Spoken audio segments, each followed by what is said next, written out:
नमस्कार, भव्य भारत न्यूज में आप सभी दर्शकों का स्वागत है। पिछले एपिसोड में हम आपको बता चुके हैं कि भारतीय फिल्मों का इतिहास क्या रहा है और किस तरह से इसमें परिवर्तन आता रहा और इसका लाभ एक वर्ग ने किस तरह से उठाया। आज हम आपको जो बताने जा रहे हैं वो काफी संदेहास्पद है। आप सोच भी नहीं पाएंगे कि बॉलीवुड फिल्मों में जो करोड़ों का धंधा होता है उससे हमें क्या मिलता है। आपको अगर पता नहीं है तो हम बताते हैं कि क्या मिलता है इससे आपको। बॉलीवुड में जो फिल्मों का धंधा होता है इससे प्रोड्यूसर को मोटे पैसे मिलते हैं, माफियाओं की बादशाहत कायम होती है, नेताओं की जो ब्लैक मनी होती है ना उसका वारा न्यारा होता है। भारतीय संस्कृति की ऐसी की तैसी होती है क्योंकि उसमें रिसर्च का अभाव होता है, किसी एजेंडे पर काम किया जाता है और हमारी संस्कृति को बर्बाद करने के लिए भी काम किया जाता है। लेकिन इन फिल्मों से जो हमारे बच्चों को मिलता है वो क्या मिलता है? एक ललक मिलती है, एक फिल्मों को देखने की एक चाव उत्पन्न होती है और ये पैदा होता है कि हम भी फिल्मों की तरफ बढ़ें। लेकिन उनकी ये लालसा कभी पूरा नहीं हो पाती। क्यों? क्योंकि ये एक मृग मरीचिका है। जिस तरह से एक वर्ग विशेष का बादशाहत कायम है अभी तक भी, उसको तोड़ना बड़ा मुश्किल काम है। क्या है ये ललक बच्चों में और क्यों ये ललक आती है, इस विषय पर हम चर्चा करेंगे। और इसके लिए स्टूडियो में हमारे एक्सपर्ट जो विशेषज्ञ हैं वो मौजूद हैं, जिनका नाम आप लोगों के सामने फिर मैं बता दे रहा हूं। इनका नाम है डॉक्टर नरेंद्र शर्मा जी। स्टूडियो में आपका बहुत बहुत स्वागत है। धन्यवाद पांडे जी। सभी दर्शकों को नमस्कार। सर, आपका जो रिसर्च है वो काबिले तारीफ होती है और उस पिछले जो हमने वीडियो किया था उसमें काफी आपने बेबाक जानकारी रखी थी। आज हम फिर आपसे जानना चाहेंगे कि जो हॉलीवुड और बॉलीवुड फिल्मों का जो अंतर होता है वो क्या है, हॉलीवुड क्या है और बॉलीवुड क्या है। देखिए, हॉलीवुड जो है वो अमेरिकन फिल्म इंडस्ट्री है और बॉलीवुड जो बाद में इसको नाम पता नहीं कहाँ से ये टर्म आई, मुंबई की जो हिंदी फिल्म इंडस्ट्री है उसको बॉलीवुड नाम दिया मतलब गया। मुंबईया फिल्म इंडस्ट्रीज को बॉलीवुड। मुंबई या सिर्फ मुंबईया फिल्म इंडस्ट्री है, पूरे इंडियन फिल्म इंडस्ट्री को रिप्रेजेंट नहीं करता, तो बॉलीवुड नाम है ये। तो इसको कई बार स्लैंग में भी लिया जाता है, मतलब ये कोई बहुत ही कोई सम्मानजनक ये इसका चित्रण नहीं है। हालांकि वो लोग इसको बड़ा गरिमामय शब्द समझते हैं जो बॉलीवुड के जो लोग काम करते हैं। लेकिन हॉलीवुड और बॉलीवुड का जो अंतर वो ये है मेन कि हॉलीवुड जो है उसकी आप फिल्में देखने लगातार तो कल्ट मूवीज बनाता है, कोई ऐतिहासिक फिल्म बनाता है तो वो लगता है कि इतिहास का वो दृश्य हमारे सामने उभर कर आ गया। कोई अलेक्जेंडर पे फिल्म बन रही है तो पता चला कि अलेक्जेंडर ही हमारे सामने खड़ा है, या उसकी एक एक माइन्यूट डिटेलिंग उनकी होती है। रिसर्च बेस्ड फिल्में होती हैं वो, और पूरा वो कहीं भी कथानक से जो कि ऐतिहासिक तथ्य है उससे कभी भी अलग हटकर नहीं जाते, चाहे कई वर्ष लग जाएं। जी जी। और उसमें जो 4 महीने में फिल्म वो शूट करके बनाते हैं उसके लिए पहले 4 साल रिसर्च करते हैं। जैसे कि एक टाइटैनिक फिल्म आई थी जो ब्लॉकबस्टर थी, international super all time blockbuster, तो उसमें जो रिसर्च थी, जो टाइटैनिक के डूबने की कहानी थी, एक एक जो उसकी माइन्यूट डिटेलिंग थी, जहाज का साइज क्या था, उसमें जाने वाले पैसेंजर कौन कौन थे, कप्तान कैसे थे, और ये सारी चीज़ों की माइन्यूट डिटेलिंग करने के बाद उस फिल्म को बनाया गया। इसीलिए वो ऑल टाइम ब्लॉकबस्टर रही। ऐसी पीछे एक अवतार फिल्म आई थी जो कि साई-फाई फिल्म थी, एक मार्शियन फिल्म आई थी, आजकल एक फिल्म चल रही है जो कि सुपर डुपर हिट है all over world, mission impossible. तो इस तरह की फिल्में वो बनाते हैं कि रिसर्च बेस्ड होती हैं, उसमें एक्शन अल्टीमेट होता है, रिसर्च अल्टीमेट होती है, उसमें रोमांस अल्टीमेट होता है, उसमें जो बैकग्राउंड स्कोर है वो अल्टीमेट होता है, उसकी लोकेशंस बड़ी ज़बरदस्त होती हैं, उसकी स्टोरी लाइन बड़ी ज़बरदस्त होती है। तो वो एक वाकई एक आपको एक इस तरह के लोग भी ले जाते हैं कि आपको लगेगा कि उसी युग में पहुंच गए हैं। जैसे अगर रोमन की वो वर्णन कर रहे हैं किसी का, ग्लेडिएटर का या किसी 300 का फिल्म का, तो आपको लगेगा कि आप रोमन युग में, स्पर्टन युग में आ गए हैं। तो ये रही हॉलीवुड की फिल्में। अब बॉलीवुड की जो नौटंकी है वो ये है कि कहीं का ईंट कहीं का रोड़ा, भानुमति ने कुनबा जोड़ा। अब जैसे मैं एक एग्जांपल आपको देता हूं, अभी एक फिल्म अभी थोड़ी सी हिट हुई, थोड़ी सी, लापता लेडीज। इसके प्रोड्यूसर आमिर खान जो कि एजेंडा पे अपने काम करते हैं। तो ये एक अरेबियन फिल्म थी बुर्का सिटी करके। तो बुर्का को इसमें बड़ी ही चालाकी से, खूबसूरती से तब्दील कर दिया गया पर्दे में, कि वो घूंघट में दो दुल्हनें होती हैं, दो दूल्हे होते हैं, तो वो दुल्हनें घूंघट की वजह से बदल जाती हैं। ओरिजिनल कहानी में ये बुर्का सिटी का जो था, वो बुर्के में दो औरतें थी, अरेबियन जो थी, और वो बदल जाती हैं। तो इस तरह किस तरह से एजेंडा बॉलीवुड में सेट किया जाता है, इसका एक छोटा सा एग्जाम्पल है। इसके अलावा जितनी भी रिसर्च बेस्ड फिल्में होती हैं, यहाँ पर रिसर्च कोई बहुत ज्यादा नहीं की जाती। कोई बायोपिक आजकल चल रही है तो उसमें थोड़ी बहुत शायद होती होगी रिसर्च, और वो जी, फिल्में जी। थोड़ी बहुत काम अच्छा भी कर रही हैं। चलते भी हैं जैसे कि पीछे अभी जनरल मानेकशॉ पे फिल्म बनी, एक चंदू चैंपियन थी, पुराने कोई हमारे बॉक्सर थे ओलंपिक में जिन्होंने पार्टिसिपेट किया था, उन पर एक मूवी बनी है। अभी छावा फिल्म बनी है। तो इस तरह की जो रिसर्च, पूरी तरह से रिसर्च इसमें नहीं आ पाती। और मैं आपको बताऊं कि जो हॉलीवुड और बॉलीवुड की फिल्मों का मूल अंतर है, 1983 में रिचर्ड एटनबरा की मूवी गांधी आई, जिसको कि 8 ऑस्कर अवार्ड मिले, और वो ऑल टाइम ब्लॉकबस्टर ग्लोबली मानी जाती है जी, अभी जी, भी। बिल्कुल। और वो मूवी फिल्म इंस्टीट्यूट्स में, कॉलेजेस में, स्कूल्स में पढ़ाई जाती है। डायरेक्शन कैसी हो, एक्टिंग कैसी हो, डिटेलिंग कैसी हो, डिटेलिंग कैसी हो, माइन्यूट डिटेलिंग कैसी हो, प्रोडक्शन कैसा हो, कस्टूम, कॉस्ट्यूम कैसा हो, स्टोरी लाइन कैसी हो, लोकेशंस कैसी हो, ये फिल्म पढ़ाई जाती है। और मैंने भी ये फिल्म उस समय में, जब मैं कि स्कूल के अंतिम समय में, कॉलेज के शुरू में था, तो मैंने भी ये फिल्म कई बार देखी थी। और उस फिल्म को देखकर लगभग 40 वर्ष से ऊपर हो गए हैं, लेकिन अभी भी उसका एक एक सीन मेरे मन मस्तिष्क में ताजा है। और उसमें जिस भी एक्टर ने दो दो, एक एक, डेढ़ डेढ़ मिनट के भी रोल किए थे, वो भी मेरे अभी तक जहन में ताजा हैं। अल्टीमेट आज भी है वो फिल्म। अल्टीमेट मूवी है।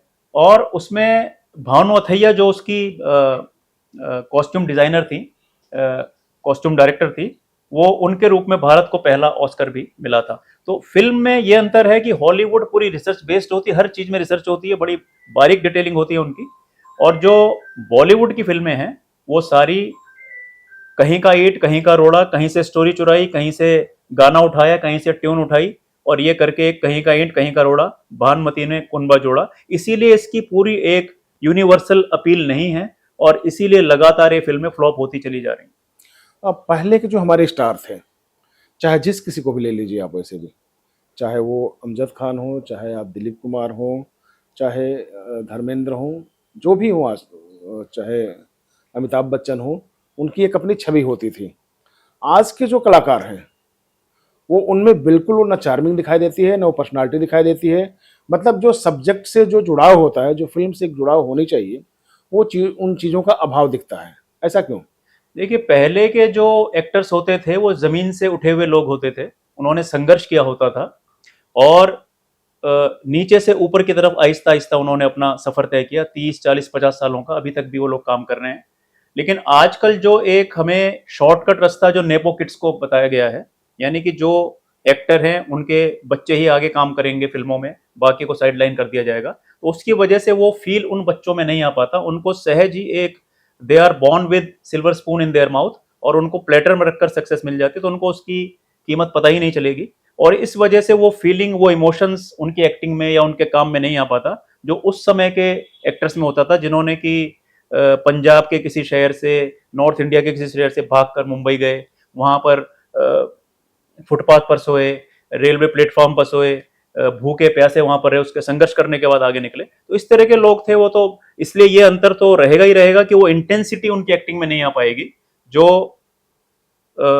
आजकल के नेपो किड्स हैं, या जो जिनको कि सिर्फ अपने माँ बाप की वजह से, क्योंकि वो फिल्म में बड़े स्टार हैं, इस वजह से काम मिल गया, तो उनमें वो एक्टिंग का वो तत्व आ ही नहीं सकता। इसीलिए फिल्मों के फ्लॉप होने का एक मूल कारण ये भी है। और आजकल फिल्म 12 बजे लगती है, 3 बजे उतर जाती है। और आप देखें कि आजकल के जो सिनेमा हॉल, जो मल्टीप्लेक्स जो कल्चर है, उसमें आप देखेंगे कि कई बार उन्होंने शिकायत की है, जो मल्टीप्लेक्स के मालिक हैं, कि हमारे पास जो ये दर्शक हैं वो बिल्कुल नहीं आ रहे, और हमें जो बिजली का खर्च है फिल्म का एक शो को चलाने का, वो भी पूरा उससे नहीं निकल पा रहा। अगर हम बात करें, आज जैसे आपने बात किया नेपोटिज्म का और आज के हीरो का, आपने बिल्कुल सही कहा कि अगर इन बच्चों को हम लोकेशन पे ले जाएं और लोकेशन पे ले जाके ये पूछ दें कि गेहूं की बाली में और जौ की बाली में क्या अंतर है, या इन दोनों को पहचान दो, अगर दे दिया जाए तो आज वो नहीं बता पाएंगे कि क्या अंतर है इनमें, क्योंकि अभाव रहा है, सर्वथा अभाव रहा है, जमीन से जुड़े नहीं रहे हैं। एक्टर्स को अगर हम लें तो एक सवाल और डिस्कशन किया जा सकता है इसमें कि जो हमारे एक्टर हैं पहले वो उस संस्कृति को जो जो जिस पोजीशन में उन्होंने एक्टिंग की है उसको बरकरार रखते थे। आज के एक्टर हमारे गुटखा जैसे जो ऐड हैं ये उसका भी प्रचार कर रहे हैं और पब्लिक के बीच में आ जाते हैं, जिसको कि हमारे बच्चे, आज के बच्चे अपना नायक मानते हैं। देखिए, आपने बिल्कुल सही प्रश्न उठाया पांडे जी। एक जो फिल्म एक्टर्स हैं, जो कि लीडिंग एक्टर एक्ट्रेस हैं, उनके पास पैसा कमाने के बहुत जरिए होते हैं। फिल्म के अलावा वो डिस्ट्रीब्यूटर भी बनते हैं, प्रोड्यूसर भी बनते हैं। कई बार आपने देखा होगा कि किसी इवेंट में अपीयर होने के भी पैसे लेते हैं। और पीछे तो आया था कि ब्याह शादियों में नाचने के भी पैसे ये लोग लेते थे, क्योंकि बेसिकली इनका काम मनोरंजन का ही होता है। तो इसके बावजूद भी वो एक ऐसी चीज को प्रमोट कर रहे हैं, गुटखा, पान मसाला, ऐसी चीजों को, नशीली चीजों को, जो कि निश्चित तौर पर मेडिकली प्रूवन है कि ये कैंसर का और कई घातक बीमारियों को जन्म देता है। यानी कि इनकी समाज के प्रति जो अपनी एक रिस्पॉन्सिबिलिटी है उसका भी निर्वाह नहीं कर रहे, बल्कि बहुत ही इरिस्पॉन्सिबल तरीके से बिहेव कर रहे हैं। और इनको सिर्फ और सिर्फ पैसे से मतलब है, वो चाहे किसी की कफन बेचकर मिले, लाश पर मिले, इनको सिर्फ और सिर्फ पैसा कमाने से मतलब है। आप किसी भी चीज का इनका प्रचार करवा सकते हैं, सिर्फ पैसे इनके मुंह मांगे, इनके दाम इनको मिलने चाहिए। नहीं, ये तो बोलते हैं कि ये तो हमारा टैलेंट है, हमें जो चीज आएगा हम एक्सेप्ट करेंगे, लेकिन जिस फील्ड के लिए काम कर रहे हैं, जिस कम्युनिटी के लिए काम कर रहे हैं, उसमें तो बहुत भारी नुकसान देखा जा रहा है। देखिए, फिल्में लगातार फ्लॉप हो रही हैं, जैसे पहले मैंने बताया। रिसर्च बेस्ड नहीं है बॉलीवुड, सिर्फ बॉलीवुड की बात की जा रही है, साउथ फिल्म इंडस्ट्री की, बाकी इंडियन फिल्म इंडस्ट्री की बात नहीं हो रही। सिर्फ बॉलीवुड की बम्बैया फिल्मों की बात हम कर रहे हैं। तो जब तक रिसर्च बेस्ड नहीं होंगे, आपका जो फाइनेंसिंग आपकी सारी अंडरवर्ल्ड से आ रही है, माफिया से आ रही है, तो जब आपका साधन ही आपका जब करप्टेड है, तो साध्य आपका उस तरह का आ ही नहीं सकता। पहले की फिल्मों में जो अंतर हमने बताया, पहले लिटरेरी बेस्ड होती थी, टॉप के नॉवलिस्ट, टॉप के स्टोरी राइटर्स, टॉप के कवि, टॉप के शायर, टॉप के उसमें लिरिसिस्ट वगैरह होते थे, और वो फिल्में अल्टीमेट कल्ट मूवीज बन के निकलती थी। तो आजकल जब ये सारा ये घालमेल है, सब कई राजनीतिक भी है और ये माफिया भी है, अंडरवर्ल्ड भी है, स्टोरी लाइन वो नहीं है, सनातन धर्म संस्कृति के उपास उड़ाने वाली फिल्में बनाई जा रही हैं, उनका महिमा मंडन नहीं हो रहा जिस तरह से होना चाहिए राष्ट्र का, देश का। तो फिर फिल्मों का तो फ्लॉप होना निश्चित ही है, और एक समय ऐसा भी आ सकता है कि बम्बैया फिल्म इंडस्ट्री पर ताला भी मारा जा सकता है। माफ करना मुझे इस बात के लिए जी। कि आज की तारीख में हमारे यहाँ मिनिस्ट्रीज काम कर रही हैं, इंफॉर्मेशन एंड ब्रॉडकास्टिंग मिनिस्ट्रीज हैं, और सारी बहुत मिनिस्ट्री हैं जो कि एक्टिवली काम कर रही हैं। क्या उन लोगों की नज़र नहीं पड़ रही है उस पर? देखिए, उनकी प्रायोरिटीज अपनी अलग हैं। मेरे सामने अगर सबसे बड़ी कोई प्रायोरिटीज हो, तो सबसे पहले इस तरह की जो ये नौटंकी फिल्में जो भारतीय धर्म, संस्कृति, दर्शन, देश, सनातन के विरुद्ध हैं, इनको सबसे पहले बंद किया जाए। क्योंकि फिल्में 5 साल से लेकर और 80 साल, 85 साल, 90 साल के लोग देखते हैं। इम्प्रेशनेबल एज होती है बच्चों की, जो वो फिल्म में देखते हैं उसी को सच समझते हैं, आइडियल मान और लेते उसी को अपना आइडियल मानते हैं, उसी को अपने जीवन में फॉलो करने लगते हैं। और उसी इम्प्रेशनेबल एज के कारण आप देखें कि कई सारी फिल्मों में जो तरीके बताए गए हैं चोरी करने के, डकैती करने के, कोई इस तरह की फिल्में हैं, तो कई बार जब अपराधियों से ये पूछा जाता है कि आपको ये क्लू कहाँ से मिला इस तरह का करने का, उन्होंने कहा फलानी फिल्म में वो दिखाया गया था, मुझे उस सीन से प्रेरणा मिली। तो फिल्में दुधारी तलवार हैं। फिल्में can be very good master but a very bad slave. दुधारी तलवार है, आप चाहें तो इससे किसी का भला भी कर सकते हैं और किसी का बुरा भी कर सकते हैं। तो आजकल की फिल्में यही लगता है कि बुरा ही कर रही हैं। और पीछे जो 2-4 फिल्में जो हिट हुई हैं, उनके मैं नाम आपको गिनाता हूँ। छावा मूवी जो अभी हिट हुई, तो उसमें सनातन संस्कृति को दिखाया गया। छत्रपति शिवाजी महाराज के ओजस्वी पुत्र छत्रपति संभाजी महाराज का जीवन चरित्र था। फिर जनरल मानेकशॉ पर एक फिल्म आई थी, सैम मानेकशॉ, इस तरह की कोई फिल्म थी। फिर एक चंदू चैंपियन मूवी आई थी, जिसमें कि एक पुराने टाइम के बॉक्सर जो थे कि जो संघर्ष से इस ओलंपिक में पहुंचे थे, उनका वर्णन था।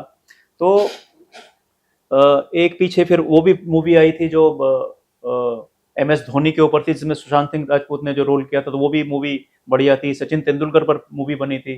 तो इस तरह की प्रेरणास्पद फिल्में बने तो लोग उससे प्रेरणा लेंगे।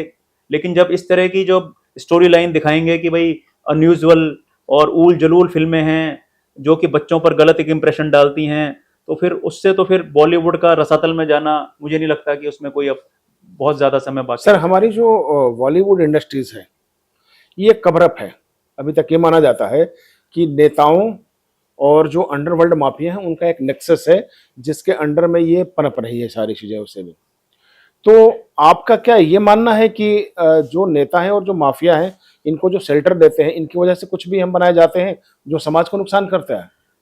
देखिए तो क्या बिल्कुल, आज वो समय नहीं है कि हम देखें कि भाई इस तरह की चीजें क्यों बन रही है? देखिए ये बिल्कुल जो centre board for film certification है, जिसको कि आम भाषा में सेंसर बोर्ड कहते हैं, उसकी पहले जिम्मेदारी बनती है कि कोई भी इस तरह की चीज राष्ट्र विरोधी, देश विरोधी, पाकिस्तान परस्त, सनातन विरोधी कोई भी चीज है तो उसको उस फिल्म से हटाया जाए, उसको फिल्म को वो सर्टिफिकेट न दिया जाए रिलीज करने का।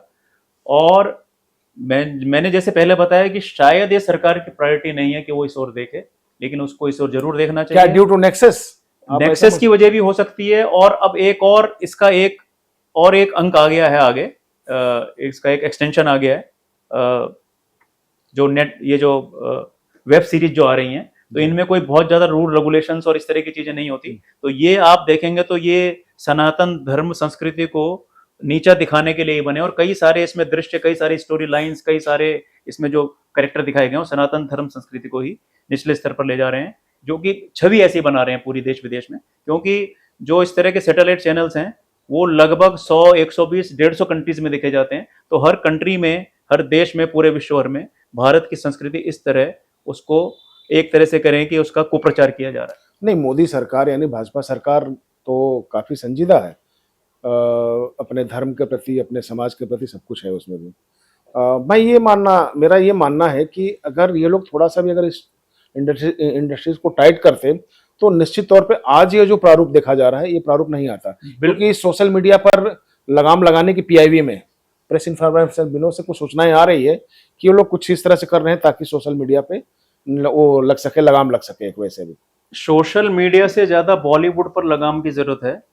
और मुझे ताज्जुब है कि पिछले अब तीसरी टर्म एनडीए सरकार की है, और इसको इस बारे में सीरियसली बहुत गंभीरता से विचार करना पड़ेगा कि क्या हमारी हिंदी फिल्में, बम्बई में बनने वाली बॉलीवुड की फिल्में, क्या हमारी धर्म, संस्कृति, सनातन का सही रिप्रेजेंट कर रही हैं, सही रूप दिखा रही हैं कि गलत रूप दिखा रही हैं। और नहीं तो बंद करें इसे। अगर गलत रूप दिखा रही हैं तो गाइडलाइन तुरंत लाएं, बंद बंद करें करें, और इसको कॉग्निजेबल ऑफेंस मानकर उसमें सजा का, दंड का, पनिशमेंट का प्रावधान हो। और किसी को भी आज़ादी नहीं मिलनी चाहिए कि लिबर्टी, क्रिएटिव लिबर्टी या आर्टिस्टिक फ्रीडम के नाम पर भारतीय धर्म संस्कृति को इस तरह से उसका विकृत स्वरूप को दिखाए।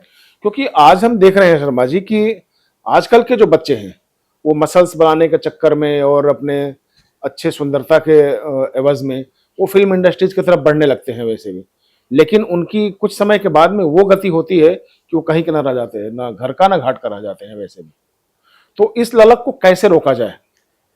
देखिए बच्चों की, जैसे मैंने बताया कि इम्प्रेशनेबल एज होती है, वो जो भी देखते समझते हैं, जो भी टीवी पर देख रहे हैं, फिल्मों में देख रहे हैं, जो भी उनके आसपास घटित हो रहा है उसको सत्य मान लेते हैं। उसके पीछे की वो यथार्थता को नहीं जानते। तो उनको, बच्चों को एक सही समझ देने की आवश्यकता है कि ये जो तुम देख रहे हो ये मात्र कल्पना है, इसका सत्य से कुछ लेना देना नहीं है, और ये इसका जो है, ये इसका काला चेहरा है जो कि आपको दिखाया जा रहा है। आगे तो आप बिल्कुल रंगीन चेहरा देख रहे हैं, लेकिन पीछे की जो इसकी बॉलीवुड की सच्चाई है, मुंबईया फिल्मों की सच्चाई है, हिंदी फिल्मों की सच्चाई, उनको दिखाया जाए। और तो धीरे धीरे जब हम अपने बच्चों को इस तरह से ट्रेंड करेंगे, उनको इस तरह से एजुकेट करेंगे, तो शायद वो इस काली सच्चाई को फिर स्वीकार करके फिर इस तरफ शायद उनकी ललक कम होगी। बॉलीवुड का आपने नाम लिया है, बॉलीवुड पे हम चर्चा भी कर रहे हैं, लेकिन बॉलीवुड में जो फिल्म फेयर अवार्ड होता है वो भी काफी संदेहास्पद स्थितियों में देखी जाती है वैसे भी, लेकिन उससे बाहरी लोग बहुत प्रभावित होते हैं। देखिए सारा टीआरपी का खेल होता है ये। आप तो मीडिया से जुड़े हुए हैं तो आपको तो मुझसे बेहतर पता है कि ये टीआरपी का खेल है सारा। आजकल आप हर टीवी चैनल पर कभी टीवी खोल कर देखें तो महीने में 2 आपको अवार्ड, कोई गुटखे का, कोई पान मसाला का, इस तरह से अवार्ड फिल्मों के आपको अवार्ड फंक्शन इवेंट होती हुई नजर आ जाएंगी। तो इनके अवार्ड की कोई अहमियत रह नहीं गई है, सारे अवार्ड पहले से फिक्स्ड होते हैं।